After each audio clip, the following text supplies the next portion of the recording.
2 of running 1,000 miles this year. Mile 1, 9:22. Mile 2. Getting more consistent with content.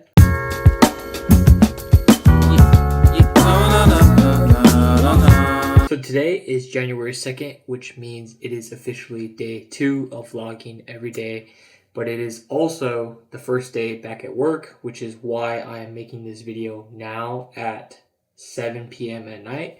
I got a little busy with work and with my run and my gym. I just don't really have the content system in place at the moment, and I kind of got behind recording this YouTube video, but that's okay because we have a filler episode today, and that is going to be about how to start running as a beginner from someone who has been running for 6 to 7 months now. I'm still considered somewhat of a beginner runner, but I am much better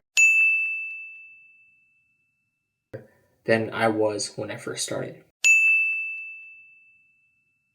I'm going to make this a short and sweet video and just get straight to the point. The first step to becoming a runner as a beginner is to accept that running is very hard. I'm back, motherfucker!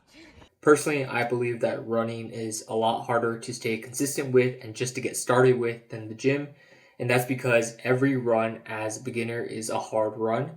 At least in the gym, you have a variety of exercises and you can start with lower weight. As a runner or as a beginner for running, every run is hard because you can only go so slow when you run.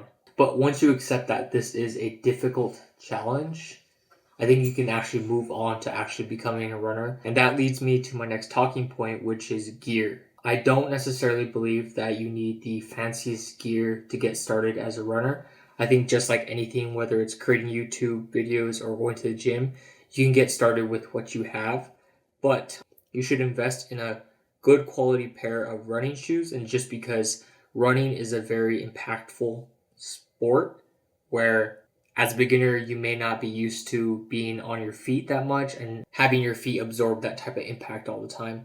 So I would say invest in a good quality pair of shoes. And the way I suggest that you do that is that you should try out as many shoes as possible. Not every shoe is going to fit. So just because you see your favorite influencer recommend a specific shoe doesn't mean it's going to fit you.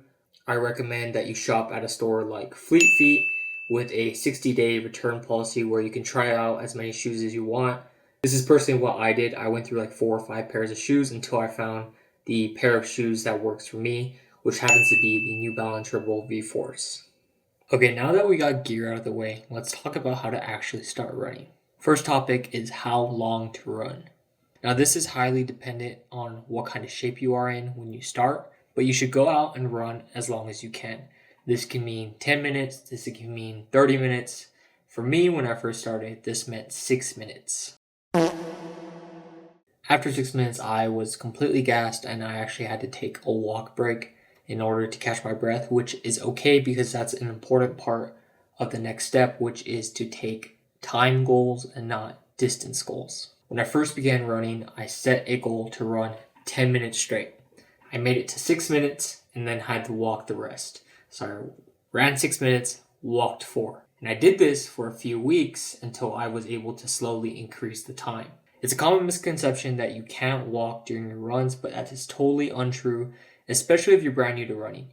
You cannot expect your body to be able to just run for 30 minutes straight. So you start with these timed distance goals, whether that is 10 minutes, 20 minutes, 30 minutes, and you slowly build up as you progress through the weeks. Like I said, I started with a 10-minute goal. Then after a few weeks, I moved up to a 20-minute goal, 30-minute goal, and eventually I got up to my 60-minute goal, which was an hour straight of running. And now that we know how long we should run, the important part is how often do we do this.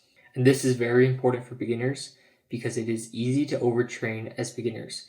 I know it is tempting to run every single day to make as much progress as possible, but the truth is you need more rest than you think. Overtraining is very real, especially as a beginner.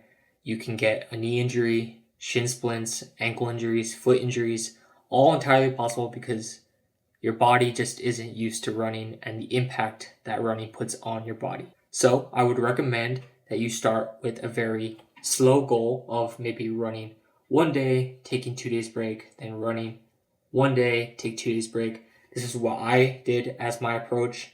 Maybe if you're in better shape than I was when I first started, you could run every other day. but I would not recommend running every day off the bat. The next topic is about tracking your runs. Now, I am all for tracking your runs because I think it is important to keep track of progress and paces and heart rates and all that, because all those are important information about your runs. But I would recommend not getting caught up in apps like Strava or Nike Run Club, where it is easy to compare yourself to others around you and their paces and their mileage and whatever. Track your runs for you. Don't worry about posting them. Don't worry about what kind of paces people are running on social media, because I guarantee you that the majority of them are just not accurate.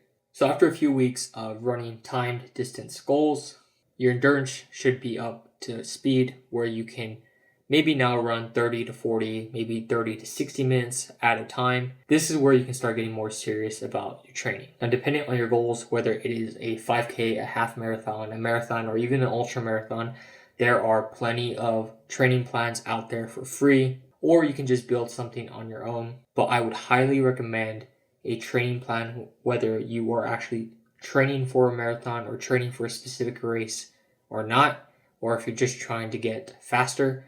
You must have a plan with some speed work and some long runs. Zone 2 running is great. Zone 2 running is how you build your base, how you build your endurance. But if you want to get faster, you have to have speed work, whether it is mile repeats, 800-meter repeats, or some sort of interval training. You absolutely need to push your body to faster speeds if you want to get faster. Number 2 is long runs. Now, you might be able to cover 3 to 6 miles in your time distance runs, but depending on your goal, you might need to push mileage a little higher, get your body used to just running for longer. But the most important step to all of this is consistency. Running is a very hard sport to get into. It is a very difficult thing to pick up, but if you can stay consistent enough and not overtrain, but hold yourself accountable, I promise you, you will reach whatever running goal you have. Without consistency, you will never be able to make progress. And that's it. That's all you need to start running.